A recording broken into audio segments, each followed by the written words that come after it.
In today's News Daily video, we discuss the latest news surrounding our hunt for a left back in this window. I'm going to discuss the big positive contract extension news that broke late last night. And of course, we have some more updates surrounding Lukaku, as today is a day that will be full of apologies. Hope you guys enjoy. Smash that like button. And of course, I have released my breakdown on the entire Lukaku situation, which you'll find in the cards above. Without wasting no more time, let's discuss the latest news surrounding our hunt for a left back, as our main target in this window is none other than Digne. The club's plans are to sign him on a loan during this window. However, there could be a potential stumbling block from Everton, as they want any interested parties to make sure that there is an obligated option to buy at the end of that loan spell. Now, this could complicate things a tiny bit. However, in my opinion, I still feel like we do have some negotiation leverage right now, because ultimately we only have one left back available in the team. If Digne does perform and we don't exercise the right to sign him on a permanent at the end of the season, you're guaranteed that other interested parties will cough up that money to sign Digne. So for me, I don't think this is a lose-lose situation for Everton.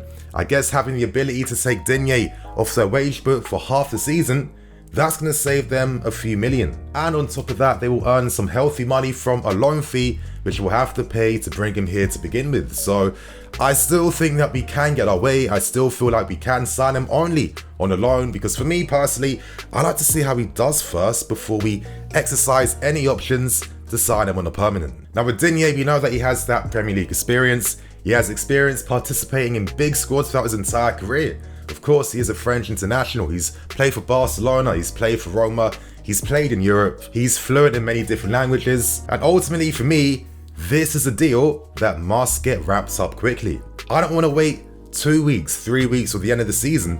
This deal, in my opinion, must get wrapped up within the next 7 days. We have some massive games this season that could ultimately decide and, kind of change our fate for how the season could potentially end. And we can't be out here wasting time trying to save on a few million or two when, our season's goals are in such a precarious state right now that we can't afford to survive this season, in my opinion, with only one left back in the team. Alonso, as we've seen, has been overworked. I think he has been decent during this very difficult December month, but we need some backup options. We need some quality options around him. For me, Digne makes the most sense. This should be the easiest one to get done, considering that Everton have already signed his replacement who's come already. I hope the club don't waste any time on this. How many times have we seen deals mess up time and time again based on the club taking their time to save on a few million? Please, now is not the time. Our season is more important than that, and our season is more important than saving the few odd million here or there. With clubs such as Inter Milan also showing interest in Digne as well, even potentially looking to offer Vecino as part of the deal to bring him in here, other clubs are also in the hunt for Digne. Ultimately, I feel we have the biggest advantage with having, the ambitions we have throughout the season, being in London as well, and of course, Digne linking up with some of his few French-speaking friends and players at the club as well too. Chelsea Football Club, please get this deal done within the next 7 days. And now we move on, and I guess it's time to discuss the big elephant in the room, and that is the latest news surrounding Lukaku and the aftermath of that big interview he did a few days prior. Now I'm going to quickly plug this in, you guys. I released two, level-headed takes on the Lukaku situation. I hope you guys enjoy. Definitely give it a watch as well too. Like I said, I had to take my time on this. I didn't want to give reactionary takes which would have benefited me, but it's not really my nature to do that, you guys. But anyway, regardless, we get back to the news. And as I alluded to in yesterday's video, it was quite obvious that Lukaku would have to answer to his teammates yesterday. His teammates felt that lack of trust. You can't go behind their backs, doing this interview, conspiring against them without even letting your boys know. It doesn't make any sense. But I guess right now, that fallout now is starting to get minimized, and maybe it's too early to say forgotten about, but it seems like all the steps currently are in progress for it to be that eventually. Of course, Lukaku had to apologize to his teammates yesterday. He had to apologize to the manager as well too. Productive talks were held yesterday, which meant that Lukaku participated in yesterday's training session, with reports saying that he performed very, very well in training yesterday. For me, this was always going to be a productive talk. It's not like Lukaku isn't popular with his teammates and with the manager as well either. This was simply a situation of having to take the L and admit that he did wrong and didn't make the right call in this whole situation. we are very likely to see Lukaku start in the first leg of that Carabao Cup game against Spurs tomorrow evening. And later today, we are going to get an official apology from Lukaku to the entire fan base as Marina Granevskaya urged him to make his apology public. So once that comes out, you guys, I'll have my thoughts and opinions behind that. But anyways, to provide more context behind the news that has broken out over the past 24 hours, it hasn't all gone Lukaku's way, with reports from Italy suggesting that, I think as we would expected, that he would receive a big fine, and that fine is reported to be around 500,000, so around $500,000. It has been reported that Lukaku was kind of surprised by the severe backlash, the brutal backlash of his interview. His intention wasn't at all to push for a move away from the club, and even though it's too late right now, he finally realizes and understands why it was a big mistake to do this interview to begin with. But I guess ultimately, with the apology coming out later, is it really going to mean anything? Are fans really going to be receptive to that? I mean, that whole Inter Milan interview was kind of an apology to Inter fans, which fell on deaf ears, and for me, an apology today will fall on even more deaf ears. I guess ultimately and cynically as well, the only way to apologise to a fan base like us and to football fans in general is to perform on the fields. Throughout how many seasons throughout history there's been indiscretion after indiscretion from players, and the only way every single one have been able to come out from that is to perform on the field.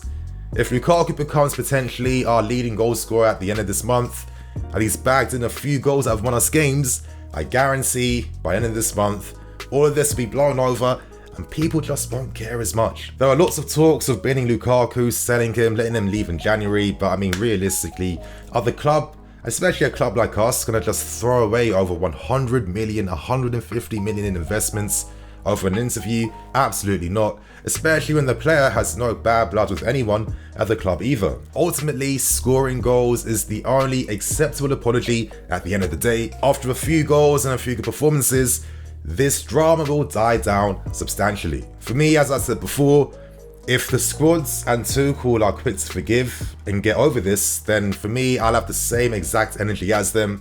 We have much bigger games in Man City, Spurs, and of course we have our games against Lille coming up next month as well too. We are now in the crunch stage of the season where everything now can determine how successful your season ends. So you guys, we now end things with a final story today. We end on some positive news, with that being that Thiago Silva has extended his contract by a further year, taking him to the 22-23 season, and for me this is absolutely beautiful news. I'm not surprised that the club decided to release this contract extension news yesterday just to bring some more positivity back to the club as well. I told you guys a few weeks prior that Thiago had already verbally committed to extending his contract at the club.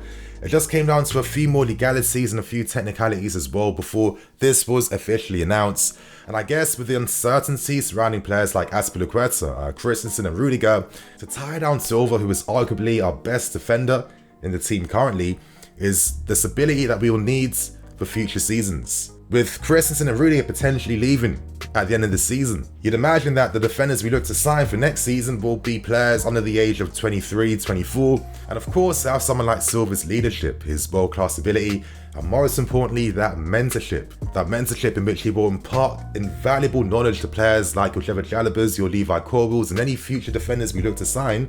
This can be such a key thing that players build from. Many players like John Terry, for example, famously learning off of Frank Leboeuf, Desailly, and many defenders, international ones we had at the time, really some of the crucial things which kind of elevated him from just being like a really good English defender to being a continental defender who is, for me, one of the absolute legends of the game. Anyway, let's hear what Thiago Silva had to say after extending his news, as he says, "To play here at Chelsea is a real pleasure. I never thought I would play for 3 years here in this great club, so I'm very happy to stay for another season. I would also like to say thanks to my family, the club, Marina, and to Mr. Abramovich for this opportunity. I will continue to give everything for this club and for the supporters who have always been by my side since I arrived. It's amazing to have this relationship with the fans, and not only that, but the players, staff, and the whole club. I'm going to give everything to keep playing at this level in the most important league in the world." I mean, this is probably enough Thiago Silva, you guys. What an absolutely classy guy. Of course, this is what I mean. Like, this is football done right. He felt the love that we've given to his family, how we've allowed him to just settle in the country as well too.